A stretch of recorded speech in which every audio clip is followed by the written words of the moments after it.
I have never worked with a man in ministry that I think is ill-intended. Never one time. They have all been honoring and good. They just have had a limited experience within their gender. I think some of it is just men starting to ask, what's it like being on the other side of my leadership as a woman?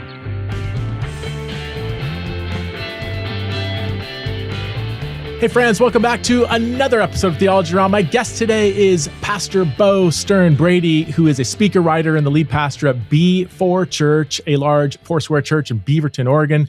Bo is the author of 3 books that focus on growth through suffering, a message developed and refined during her husband's 4-year battle with ALS. Bo is a gifted preacher and a gifted leader, so we talk about all things related to being a female lead pastor, preacher, and all that comes with that. So please welcome to the show for the first time, the one and only Bo Stern-Brady. Bo Brady, it's so good to meet you. I've been listening to your sermons and just really enjoying, as I was saying offline, not only your just clear speaking abilities, but your studious attention to the text.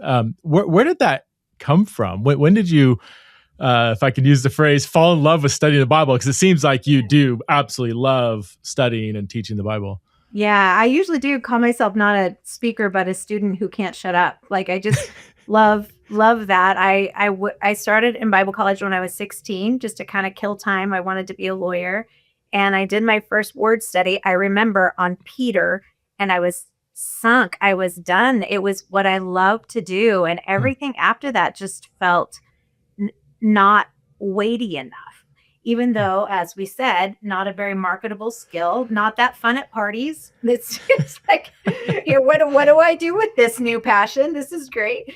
But it has been the love of my life is studying the Word of God alongside the goodness of the Holy Spirit.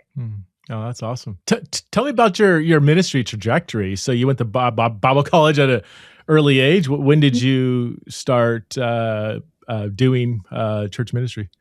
My husband and I were always like volunteers, did different things. I was in a church that was theoretically complementary, egalitarian, but not functionally. And so, I did the female things, which I loved. And I worked in a couple of churches that I didn't attend, like just as like administrative assistant. I worked for one church that said we don't hire people from our church because we have to be able to trust them. So that was a fun time. Well, that's a tangent that's a shiny object. I'm gonna pass for now, but that's interesting. But I really did just begin to like speak. I did conferences and retreats and different things. Started out small, and I do something like every year or something and just say, Jesus, I love doing this. And then I would write sermon that I didn't know if I'd ever get to speak. I had files full of word studies and research and object lessons and things. And then my husband and I started full-time ministry in 2002, and I was the senior high youth pastor for a great big youth group. And I remember the day that I used up my last pre-written sermon, and I was like, oh, it's on me now. I got to really plow some new ground. So from there, I was on staff at a big church in Bend, Oregon, about 3 hours from where I am now. And then I was teaching pastor, and my husband died. And I remarried in 2019 and moved here to Portland. And we landed in another Foursquare Church here. I'm in the Foursquare denomination, have been for about 23 years. And I came on staff here at the end of 22 as the director of spiritual formation. Didn't really even know what that was going to mean at that point. And then 10 weeks later, our church hit a crisis. Our lead pastor left, and the staff was kind of here to pick up the pieces and try to keep it held together. And so I think I just kind of stepped into a leadership vacuum in that moment. And then they made me the interim while they did a search for a new pastor. And during that time, I really focused on healing, trying to pastor the staff well and rebuild trust. And people would ask me, do you want to be a lead pastor? And I would say, nope, because I've never known a happy one.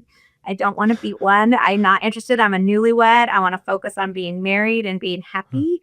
And then the Holy Spirit really spoke to me, and I knew this was where I was supposed to land. So Okay. I've been at this church 3 years. I've been the lead pastor for 2. I was the intern for most of my first year.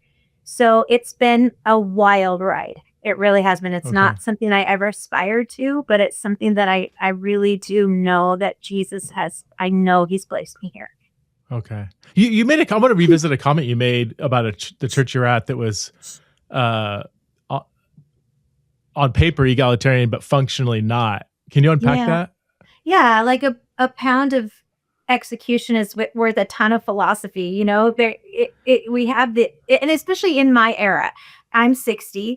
And so growing up inside of the charismatic church, there was a lot of talk about women being, we had some big name evangelists in our lineage, and Amy Simple McPherson, one of them. Sure. And but we did not know how to practice it. I think those churches are doing a lot better at it now. But Okay. even our denomination, founded by a woman, has been a little late to being installing women as lead pastors Mm-hmm. of successful churches or legacy Mm-hmm. churches. Um, Hmm. but again, doing better. I Yeah. think Yeah. Yeah. like most of culture is Yeah. doing better. Yeah. I talked to a female pastor in the Vineyard Church recently, and she said she's in her experience, she's had situations where people, men in particular, were really excited to have women in leadership, like genuinely, Mhm. But she said for her, it got more difficult when she was actually doing leadership things, Yeah. and men having to follow her leadership. So it's kind of similar to what you're saying. There was this, we sign off on it. We even verbally like, yes, I hire Yeah. women leaders. But when it gets into the nitty gritty trenches of leadership, there was still Yeah. some residue there. Have you experienced that kind of thing? Yeah, I think so. I was on a really healthy teaching team in Bend with all men, and they were good to me. They Mhm. honored my voice in that Mm. space. I spoke probably 25 to 30% of the time. So I got to carry weight on that team. Mhm. Um, I will say though, there were times where I would show up at the table and all the men had been golfing and I had not. And it was like being the Mm. last one to a meeting. Like this meeting was in progress 3 days before I got here. And while I've had people believe in me inside of ministry as a woman in a church, I've not had anyone mentor me. Mm. Especially when I was being raised up in the church, men did not mentor women and there were no women in the role. And so I still to this day have never had a female mentor or a male mentor who's helped me learn Mm. what to do in ministry. And at Bible school, seminary does not tell you what to do in the trenches. It told me how to study the Bible, but Yeah. leadership is bigger than that. And so Mm. I think that we have this fundamental problem at the fountainhead of women in leadership. We can say we believe in the end game, but unless we're willing to invest in the actual bloodstream of this thing and start to function better as men and women just in relationship, Yeah. trust each other, be willing to have actual meetings, be willing to have actual conversations without being worried so much about them, I think we're still going to get stuck in that. Hmm. Is that like a Billy Graham rule-ish thing where like uh, a male mentor wouldn't want to directly mentor another female, especially one who's married? I mean, is there Yeah, is there I some of think that or? I think it's maybe the Billy Graham rule gone rogue. Like we get this idea of like and I think it's just watching so much scandal and Yeah. fallout. And I get why men would be so scared and hesitant. I totally get it. But we've still got to address the problem because I still feel like if our faith isn't big enough to be able to handle a meeting in an office alone, we're in trouble. Like Mm. we ought Mm. not be pastoring the kingdom in the kingdom of God if we can't handle actual mutual relationships in that way. Yeah. So trying to find a way to move in that space has always been a challenge for me.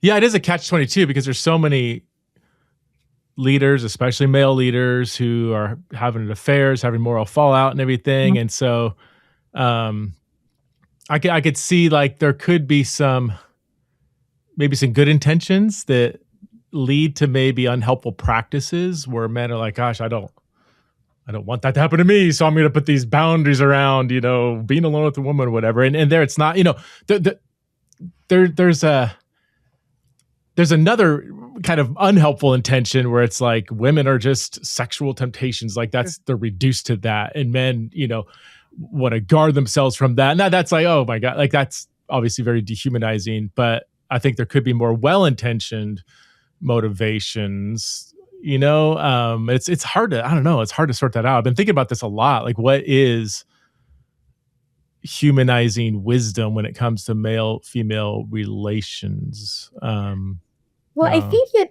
for me, the answer is look at that. I've got the answer already. I think you either invest time in mentoring women or you invest money. It doesn't have to be you. There are so many good cohorts now. There are good female mentors now, but you're going to have to invest. You're going to have to say, I believe in these women in my church, and I'm going to connect them with the resources they need to grow. And if that resource is in me, then it's got to be somebody, or else I'm not practicing what I say I believe. Because there is a way. It doesn't have to be that way. If I get it. If couples are uncomfortable having male-female meetings, great. But let's figure it out. Let's not use that as a way to keep women on the sidelines. It's that I feel like if you really believe, if you're complementarian, fine, then you're doing it. That's great. Yeah. But if you're egalitarian, and you believe it, you need to put your money where your mouth is. Yeah. How do we address the problem of like, going to your example of like all the men going golfing before the meeting or whatever, or hanging out together? And is it just a matter of like, if leaders are hanging out and some are women, that, everybody's kind of invited to the table, invited to the go golfing, and maybe, I don't know, there might be some hobbies or get-togethers that some women might not be interested in, or maybe then you try to do things that everybody would be interested in, or I don't know, like what's the solution to that? I think just for men to just understand that if we're really doing this as a team, we need to know when our team is incomplete. So if I'm golfing with people, great. If the whole teaching team is golfing without one member, great, enjoy it. But let's not make decisions if the team is incomplete. Right. I'm all for men golfing, and I don't ever want to golf a day in my life. I'm not going to do that. They don't want to shop with me. I don't want to golf with them. I'm not looking for that kind of like, I think equality is always a weird, flat term that we use. It's equity. I want to know that women have equity in the church, that we're harmonious stakeholders in what God is doing in the kingdom. It's not, a renter and a landowner are equal. They both get the right to live. They're equal people, but they don't have equal equity in the home. And so we can do that in a lot of ways. It doesn't have to be that we're all the same level of collegiality. I don't think that needs to be that. I want that on my team. I want my team to be really unified in our content development and in the way we move forward. And we have a teaching team, and for our church to grow, our teaching team must be united in the message that we're giving the church. So I want our team to be willing to lay down our lives for each other. I don't know that that's necessary everywhere. And that doesn't have to happen on the golf course or in the shopping mall. That actually needs to happen mostly in prayer. Teeth grinders, this one's for you. I know you can hear this because studies show that 30% of you are grinding your teeth at night. Whether it's stress-induced or just nightly clenching, you can protect your teeth with a Remy Night Guard. Over 350,000 people trust Remy to protect their teeth and relieve symptoms of grinding and jaw tension. These are custom-fit mouth guards made just for you, and they're 80% less expensive than what you would receive by going to the dentist. Okay, so here's how it works. I did this whole process myself. You first receive your impression kit straight to your door. The kit comes with super clear step-by-step instructions to get your perfect impression, and then Remy ships you your custom-fit night guard.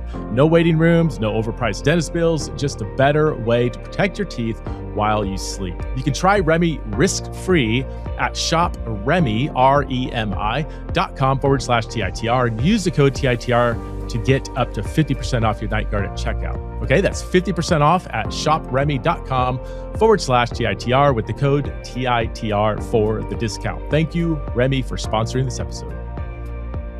Spring is here, which means things are starting to warm up and days are getting longer. It's a perfect time to get your grill out and start cooking outdoors. Fun fact, you don't have to cook red meat on your grills. Try mixing in some wild-caught sockeye salmon from Wild Alaskan. If you don't know how to cook it, just check out the website for hundreds of recipes, including one for blackened salmon with a honey marinade that tastes incredible off the grill. With Wild Alaskan, you get perfectly portioned, nutrient-dense seafood delivered directly to your door. My last delivery had sockeye salmon, Pacific halibut, Pacific cod, all filleted and ready to go. And here's the best part. This fish is wild caught in Alaska, and every order supports sustainable harvesting practices. Get seafood you can trust. Go to wildalaskan.com/TITR for $35 off your first box of premium wild-caught seafood. Okay, that's wildalaskan.com/TITR for $35 off your first order. Thanks to Wild Alaskan Company for sponsoring this episode. I'm curious. I mean, so you're a lead pastor, female lead pastor of a pretty large church, right? I mean, how big is 2,000? 2,000. Yeah. Mm-hmm. What's that been like? You're pretty fresh into it, a few years. How's it been? It's been hard and wonderful and beautiful and miraculous and terrible. And like, how do I get off this crazy ride? And it's been a lot of things, but I really love it right now. I really do. It's been fun I've always been a part of a team that builds content, but I haven't been a part of the team that sets vision. And I honestly, for a long time, called myself a communicator and not a leader. And I had somebody confront me on that once and say, I don't think that's true of you. And shortly after I landed in this role, and I think Jesus kind of reminded me that's not true. And so when they asked me to take this role, I said, I am unapologetically not a father, but I think right now this church needs a mom. I think they do. The things that we had been through needed that kind of mother mercy. And there are times when that's not exactly what the church needs, but I think that at that time in our church, it was important. And for now, it's important. So it's been really interesting. We lost some people, but because I had been the interim for about 9 months before they made me the lead, a lot of people had already left if it was a philosophical difference. And then the people who left when I became the lead, people are always tempted to say, oh, they don't like women in ministry, but some of them just didn't like me. Just, I'm not their cup of tea. That's great. But we try to keep track to know like what really is the fallout of appointing a female lead pastor to a legacy church in our denomination. Because if there's fallout because she's a woman, we haven't done discipleship well. And so that's been really important to kind of keep track of that. For me personally, knowing women are coming after me, that's been really important. Was that hard when people left? Like you said, whether it's because you're a woman or just because of you, or I've been in this a long time, If I had a nickel for every conversation I've had on Timothy, I've just been in this a long time. I have a pretty thick skin. It wasn't super hard. Okay. I want us to be together. And, I take comfort in the fact that there are tons of churches where they can go and not be bothered by it. I mean, there's all kinds of places where you're not going to have a woman speak to you. So I think, the Foursquare denomination is egalitarian. So what, I mean, if why would, or does it go back to kind of the like, in theory versus practice that, I mean, people were already at an egalitarian church and egalitarian denomination, but for some, was it like, but female lead pastor? I think they just didn't understand that it could really happen to them. I think it was like, oh man, I remember somebody saying, a man telling one of our district people, like, do you expect me to sit down with a woman and and get spiritual guidance from her. And he was like, that's what women do all the time. That's the only option we've really had. And so I just think it has been slow to catch up. Our Yeah. denomination was founded by a woman and then run by men exclusively, good men. I have Sure. never worked with a man in ministry that I think is ill-intended. Never Wow. one time. They have all been honoring and good. They just have had a limited experience within their gender. And so I think some of it is just men starting to ask and be open to what is the perspective of being what is like being on what's it like being on the other side of my leadership as a woman. I Hmm. think that is something really helpful that male pastors could do. Yeah. Yeah.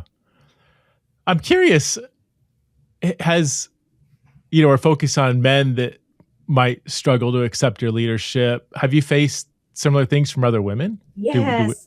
Oh, we oh, oh, I get far more pushback from women. Oh, yeah, yeah. Really? Yeah.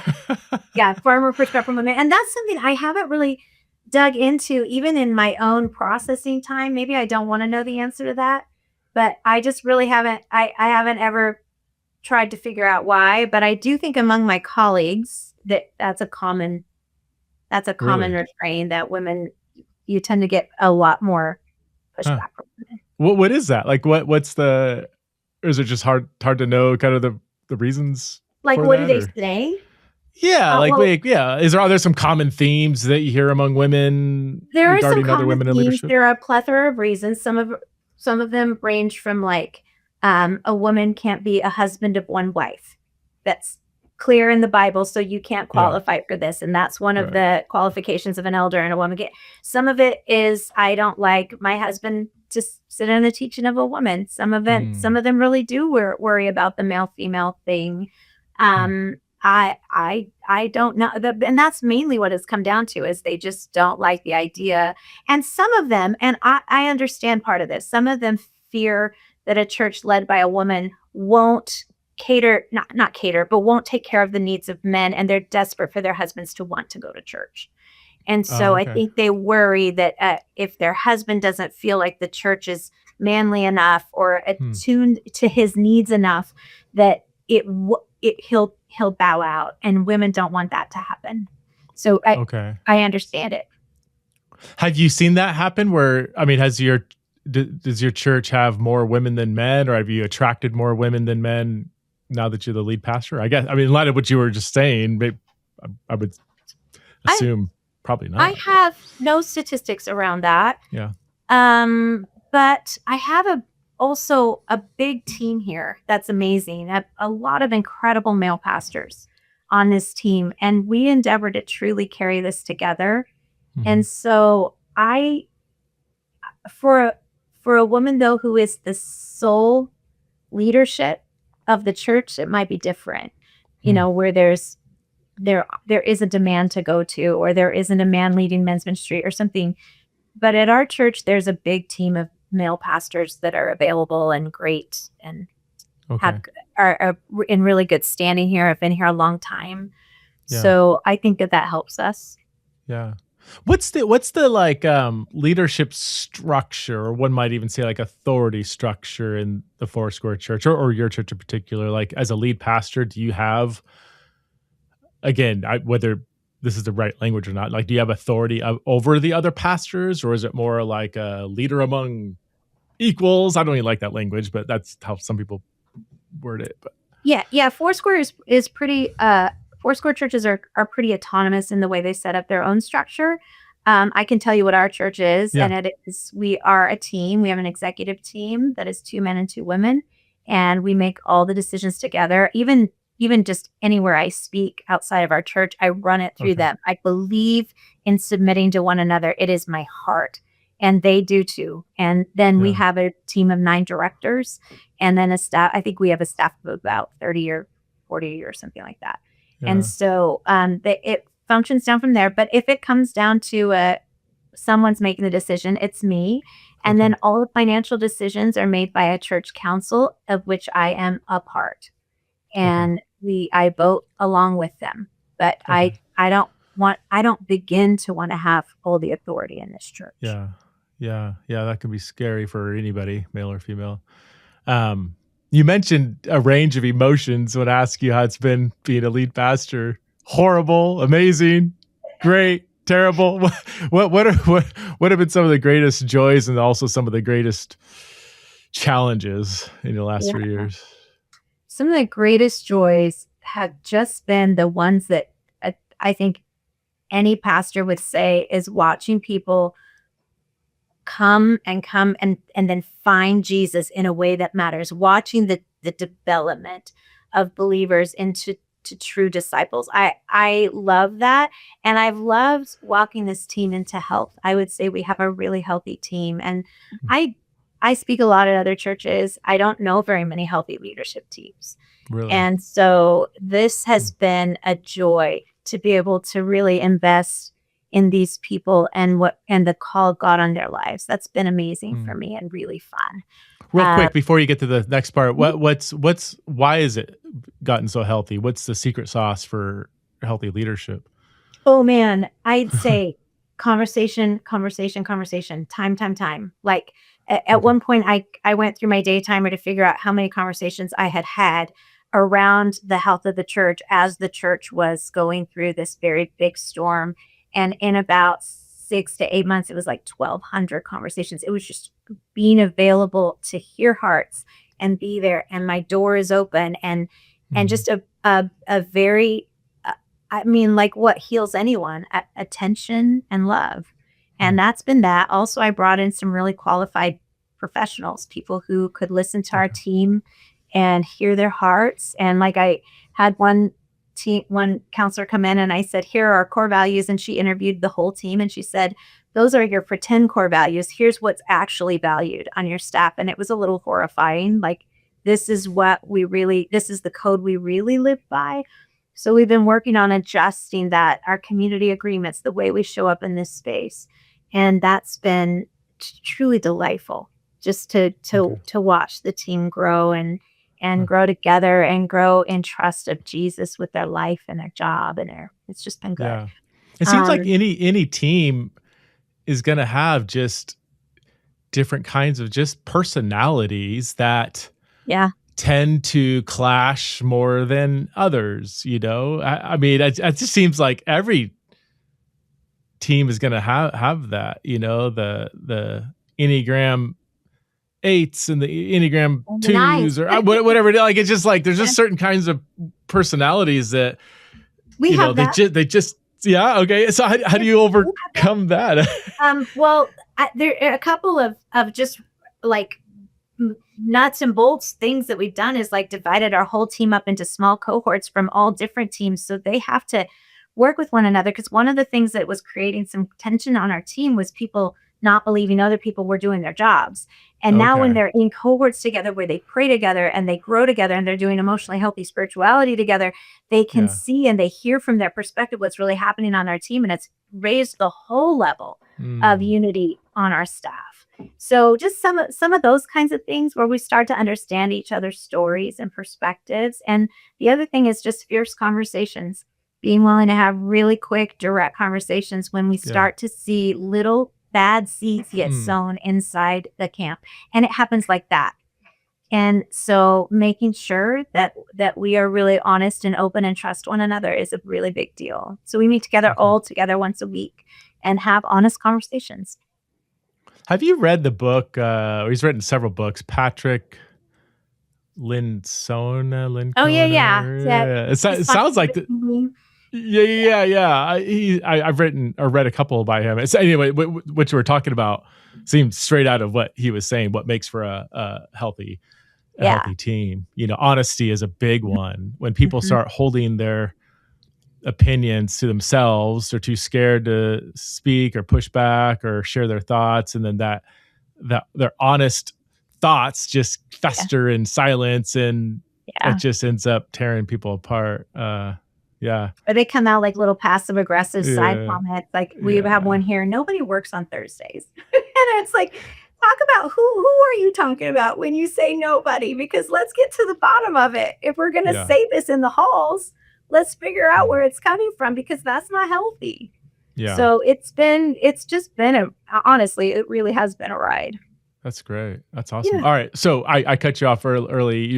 So those are some of the positive things. What are some of the difficult, or as you said, the horrible, or The horrible thing. yeah, yeah. Well, I mean, one of the horrible things is we lost a staff member to cancer Oh who gosh. was is his wife is young, 3 little girls. She's also Oh on staff, gosh.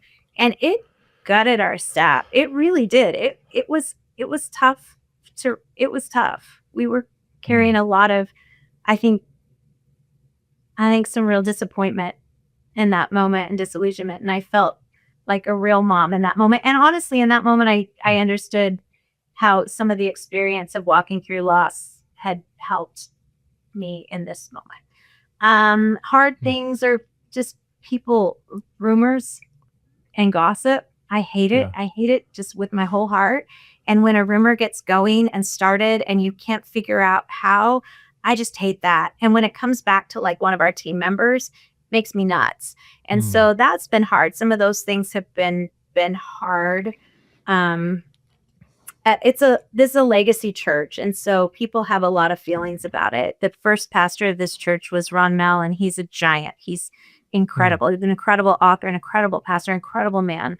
And so there's a feeling sometimes that it's a little ghosty here. Like there's a feeling like it needs to go back to something that it was. This used to be the biggest church in Oregon, and Oh there, wow. just so it was just there was so much. And so we have sometimes a looking over our shoulder in the rear view, and that's just not my personality or my leadership style. So that kind of drives me crazy. That idea of like we need to get back to something or we haven't done it that way before. I don't like that stuff. And Yeah. so there's been kind of a breaking of that habit. Um yeah, there's been a few really hard things. Yeah. How do you address gossip from the pulpit? Is that something that if you sense there's just murmuring, or you just get wind of there's people talking or whatever, which is probably to some extent every single church, every single group of humans that get together in a room, there's going to be that kind of stuff. But is that how do you? I Yeah. I really try to work back to the source. Okay. I've been in crowds where I feel like I'm getting my hand slapped for somebody else's thing, and Okay. I don't love it. And so, but there are times, I mean, gossip and the way we use words to me is one of the top 5 discipleship Hmm. things that we can tackle. And so there are times where we will approach that in terms of discipleship rather than correction. I haven't ever stood at the pulpit and said, "Stop Yeah. gossiping." Yeah. Yeah. Yeah. Yeah. Yeah. That is tough. If it's a small handful of people, is even if it's really toxic. Yeah, you don't want to scold the whole congregation or make them feel like, is it me? Is it me, Yeah, and Lord? honestly, you usually know who they are. It Yeah. it's and they're usually easy to find and talk to, but I think people do that blanket group correction thing because one-to-one conversations are uncomfortable. Yeah. Have you had to confront one-on-one like another man, and how does that go? Sure. Yeah.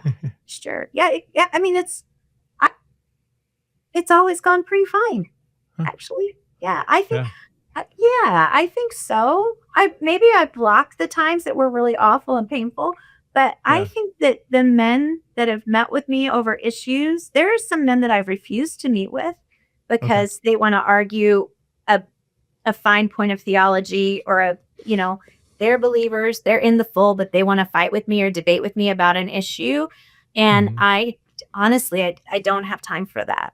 I just Yeah. don't. So, Yeah. I think that's been troubling for some people, Yeah. but I if know a some lot of church. Go ahead. No, but if go ahead. somebody is a new believer and they need the like, Right. discipleship, I'm all about. Debate, I'm not all about.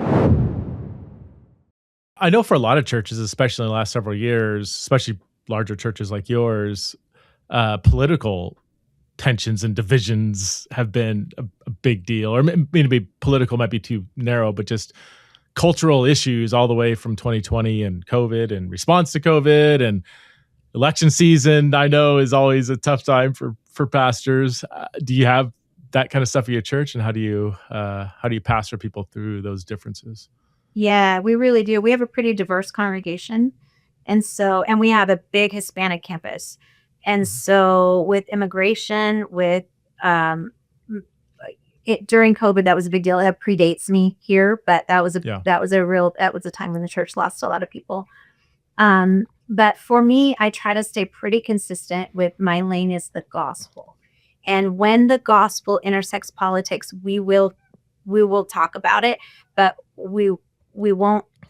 I just try to not react too quickly. Everyone's always Okay. like, you have to talk about this thing. You have to talk about Yeah. this whatever. And I don't like to be a quick reactor to that stuff because just information comes out. I am old. I have been young and now I am old. And I know the story is never what it seems the first day you Yeah. see it.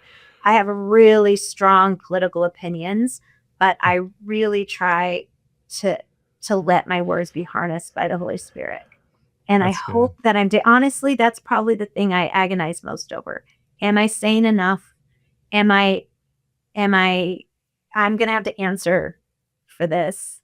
So that's something that's a little agonizing for me right now. Okay. Okay. Tell me about shifting gears a bit. Tell me about your sermon prep. I'm always curious how speakers, especially good ones, like what's your secret sauce? How do you go about preparing for a sermon?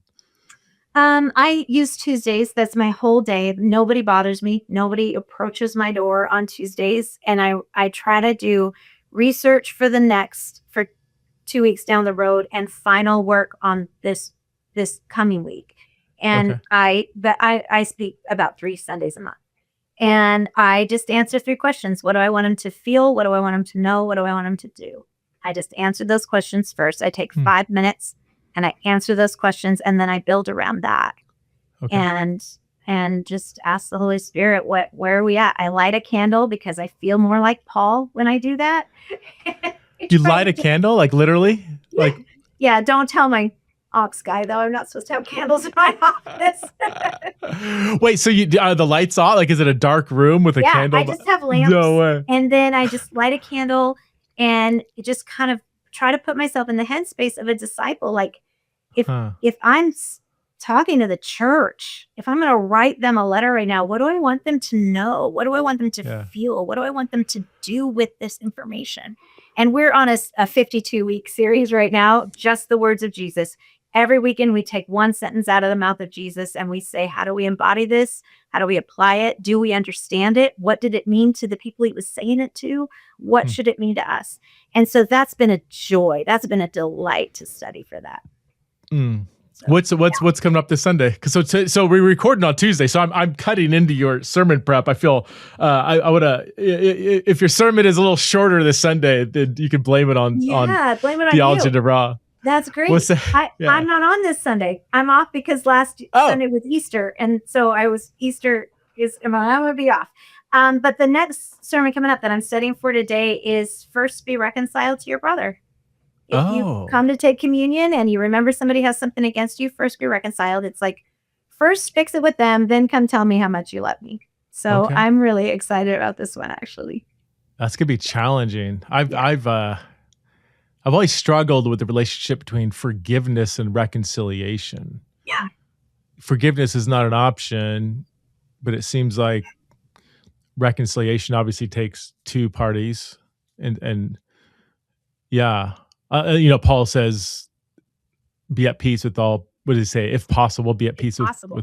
Mhm. if possible. There might be some, or there might be some relationships that are just simply unsafe. I think if somebody's been like in a either physically or emotionally abusive relationship, Yeah. and forgiveness is never an option, but reconciliation might not be helpful for that person, unless I guess or you tell me. I mean, unless obviously if both parties are Well, I willing haven't to, but studied it even yet. then, I don't. Yeah, okay. I'm doing this, but I did take some notes while I was waiting, and I wrote, "It's not optional," and then I crossed it out because I thought, nope, that's not whatever that "it's not optional" says. It's not nuanced enough. Okay. That's not. I don't think that's what Jesus meant, Hmm. and so I have today to figure out what did he mean? Okay. We got to see, Yeah. what did he mean? And there's always something in the text that opens it up and Mhm. makes me see, oh, well, what did he mean by brother? What's in that? Yeah. Maybe the person who's dangerous to me is not in this moment a brother. Maybe that person's a neighbor and I love them, but I'm not reconciled. And so I don't know yet. It's going to be fun to figure it Yeah. out. Yeah. I Or love a that. I love terrible sentence. I love the excitement of having a topic or a passage you're going to speak on. One that you're maybe not familiar with, and that excitement of not knowing what you're going to say, Yeah. digging into the text, discovering insights. For me, it's often too many insights. And I'm like, all right, this isn't a theological paper. I need to like focus on some, Yeah. what are the main points, but that it sounds kind of nerdy, but I think you share this excitement, like just, yeah, that thrill of like anticipation and discovery. And Oh, yeah, it's just excavating. I think, yeah, Bruder said when he in his one of my favorite commentaries, on Matthew, he said, "I've spent 7 years every day in the coal mine of theology." And I was like, "Oh, that's such a wow. beautiful statement." I just love that idea. Do you manuscript your sermons? Yeah, Okay. I Because you're a do. words, like you said, like you're big on word, like specific Yeah, words are really important to you. words matter to me, and I do manuscript it. I always people will often say you don't use notes very much. And I always say I use copious amounts of notes. I just don't Yeah. always use them on the stage. But because I've written it out, then I feel like I can teach it from my heart. But I Okay. don't want to leave unfinished ideas. I don't want to just like, I've heard speakers do that where they start into an illustration and it fades away and they realize it Yeah. doesn't actually work for what they're, and I just want to make sure I've really tied the strings together. And Yeah. so I do manuscript. Yeah, I think it's so. I mean, everybody's different, and I don't like it when people have a one size fits all of here's how to go about a sermon. Preachers are different; they're wired differently. I do think, in general, manuscripting is really it's a great way to just work out your thoughts too. A lot of times, you think you have it in your head or even bullet points or whatever, but until you write it out, a lot of times I'll find myself writing out something that I want to say, and I'm like, it's not. Once I write it out, I'm like, it's too vague but the process of writing Mhm. helps me to fine tune the message, Yeah, you does the know? message ever show up on your page and you're like, "Where did that come from?" Like, Right. I didn't Yeah. know that's where we were going, but that's where we're Yeah. going, and I love that. In fact, Easter morning, I got up and was just going over my notes with the sunrise, and a whole Huh. different stream came, just a paragraph that ended Mm. up making it work. So, Yeah. I love how the Holy Spirit works in the Word. Yeah. Yeah. Yeah. Um, and then do you like practice your message? Go over it, like preach it in a room by yourself or not? You might be. Kind of. I used to, religiously. I used to Yeah. practice. I feel like when people are giving you an hour of their time, Yeah. you owe it to them to be ready. And then the more ready you are, the more you can be, spontaneous. The more you Yeah. can move off the map. But now I don't practice as much. No, but Yeah. this is my first time of speaking every week, so it's like a freight Yeah. train. Sunday's done and Sunday's coming is what we typically say. Like it's just Sunday's always coming. So That's how do I've always admired and not envied, but admired people that have to preach week in, week out. Like I speak a lot at different churches, but a lot of times it's kind of like a similar message, something I've done. Spoken at many different churches. Maybe it's the same message. So I've had time to let it marinate and tweak, and I'll speak it here and tweak something, and I might go speak it somewhere else. But I'm like, man, to do this every week, to come up with something fresh and compelling and true, and are there some weeks where you're just like, I've done the study, I've done the prep, but I don't have the same oomph for whatever reason than last week, or I kind yeah, of wish I didn't have to speak this week because it's just I don't have much to say. Whereas another week you're like, oh my gosh, I need 2 hours because I have so much to say based on my study. yeah. This is maybe a place where being a woman has been important for me because I promised myself and Jesus that I would never complain about speaking too much, because I waited so long and Huh. it felt like so few chances in the Hmm. beginning. And I feel so honored to have people trust me with it, that I really do try to honor the process. But there are times where I think, is the word of God going to come up empty today? Like, could this be Yeah. the day where there really is nothing to find here? And so far, it hasn't happened. But who I really respect are like bivocational pastors Yeah. and pastors who don't have a big staff to do the pastoring while they're taking all day Tuesday to study. That's Right. incredible. Yeah. Yeah. I love that model, the bivocational. It helps pastors be really in tune with their congregation. But man, I don't, the time issue, I don't know how you, especially if you have a family and kids and, Yeah. Heroic. uh, if you're part of a team, a true, like a team where people are doing, a lot of things, like you're in your one lane, then it could be easier. But I know people that, bivocational church planters, where they're planting a church, they're pastoring, they're preaching, they're working, they're raising a family. I'm like, I don't know how you Yeah. do that, but it's powerful though. Yeah. I have a buddy who really believes this is kind of the way of the future for ministry. And yeah, I don't know. It'd be hard especially I think at a bigger church to do that, but um, yeah. Um, what are some practices you cultivate to nurture your own spiritual growth? I know a lot of pastors. I've experienced this as a whatever I am, where you become so focused on pouring your heart into others, teaching the Bible, and doing the thing, right? The church machine, if you will, that sometimes you neglect your own soul. Have you experienced that tension, and what do you do to combat that? Yeah, I am a 5 a.m. girl though, and that Okay. that was born in my life in 2007 and I've just not altered that time. That is just too important to me to have that a couple hours to just be with Jesus, listen. Sometimes I don't get anything good done. Sometimes it's not like sometimes my Yeah. mind wanders and I whatever, but that is where all the good stuff happens. I've written a couple books, Mm, they've all happened in that time. The sermons really happen in that time. It's just there's nothing like it. And that has been a delight for me, and so that's something that we've instituted in our staff is they have 1 hour a week of it's just the hour delight. You just take it with Jesus, you dance in your kitchen, you take a drive, you go somewhere, just delight in him. If you open your Bible, great. If you don't, no problem. Just do what? mm, Delight in Jesus for 1 hour, and they struggle to do mm, it.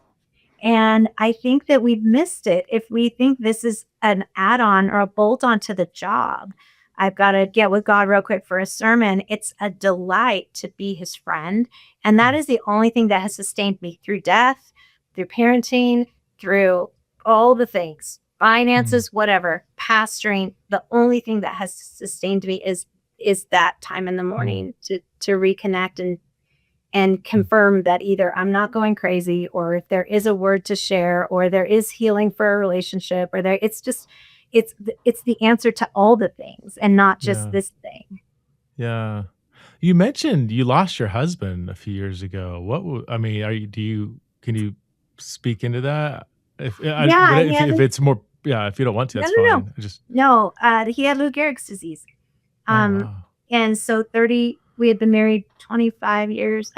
He died when I was 49, Okay. and 4 years of a truly terrible, terrible death. It was Oh, awful. He lost all of his, you get paralyzed in yeah. your own body. And we had 4 kids, and Oh, it was really painful. Yeah. And then I remarried, and now we have 10 kids. So that's that's a lot too. But I mean, Brady that Bunch. time, yeah, that time really Literally. did keep me, I just hadn't been through anything serious before that. And Were so you I in think ministry at the time? mhm, How yeah. did you get through that? Yeah. Well, it was while I was a teaching pastor. I had a great team where some days I just went to my office and closed the door and cried, and they were there for me, and they helped me learn what it meant to lament And to be honest about that, Yeah. I think I had been kind of a pretender before. And that time really got me very real very quick. And I'm I'm grateful for what it did in me. I'm not grateful for the time really, but I'm Sure. grateful for what it did in me. And I Mm. think it made me a better and more compassionate leader. Hmm. I know it did. Because before I had that thing of like, if only they would have done something better or different, if they just would have paid their tithes or paid their dues or stood in line or did the thing, they wouldn't have sailed their boat into such stormy seas. And then I was like, oh no, this truly the Uh, rain falls on everyone. And wow. yeah, so So it you that wouldn't describe yourself as naturally very compassionate, or no, is no. that? I'm a 3 on the Enneagram. I'm just Okay. like I've had to Oh, learn that one. Yeah. life will teach that. I'm not either at all. Not very empath, but I've yeah. It's interesting how life circumstances, relationships, challenges, walking with a diverse range of people. You know what? You could have 10 people committing the same sin and have 9 very different circumstances surrounding that. You know, Yeah. sin is sin. Got to repent from sin, but how people fall into it, I think, like people that are truly compassionate, I think they try to understand the story behind the sin, or maybe it's not even sin. Maybe it's suffering or wrestling with some mental health issue or whatever. It's hard, I think, to be compassionate towards people who have experiences that you don't have. Like those kind Yeah. of like, well, what? Just you're depressed. Just get out of bed. Or anxiety. Why worry? Like everything's fine. Jesus rose from the dead. Um, but people who really ooze compassion, they just, yeah, I feel like they enter into people's pain really, really well. I'm Yeah. learning. I'm learning. I'm trying to. I really thought going through ALS would make me like Hmm. have the right words to say every time I run into someone who's suffering. And it hasn't. I still am like awkward and trying to come up with the right thing and trying to, and do I bring a mac and cheese or do I leave them alone? Or, I'm still Yeah. working through it. But I see that, that thalipsis suffering of the New Testament, the pressing of olives into oil is always going to be a treasure. There's going to be treasure in there somewhere, even if it doesn't feel like it makes the pain worth it. So I at least feel like I have that certainty. Um, Yeah. all the Yeah. rest feels a little like, oh, the life is Yeah. hard. Yeah. Yeah. That's funny. Oh, I so resonate with that. Yeah. Well, Bo, it was great getting to chat with you. Thank you so much for cutting into your sermon prep and hanging out with us on Theology in a Raw. Where can people, you mentioned you've written a couple books. What are the names of those books, and where can people find you and your work? Beautiful Battlefields and Ruthless, Knowing the God Who Fights for You. Those are on Amazon. And Okay. Yeah. Awesome. And your church is B4, right? Foursquare Church in Beaverton, Oregon. Yes. Okay. I think I spoke there years ago, not on a Did Sunday you? sermon. And if you have people listening, they're like, I yeah, dude, you were here. We hung out. I apologize. I speak at a lot of churches and stuff. But I'm pretty sure I did something with the youth group there, and then did something with the leadership. This might have been, I think, 4, 5, 6 years ago or something. I think you're right. I think I heard about that. That's very Okay. cool. Come back Yeah. again. Yeah, well, yeah. I'd love a Sunday off. Let's. What are you doing this Sunday? Oh, yeah. I'm busy. I'm sleeping it. No. Thanks, so Bo. much. Really great Really chatting fun. with you.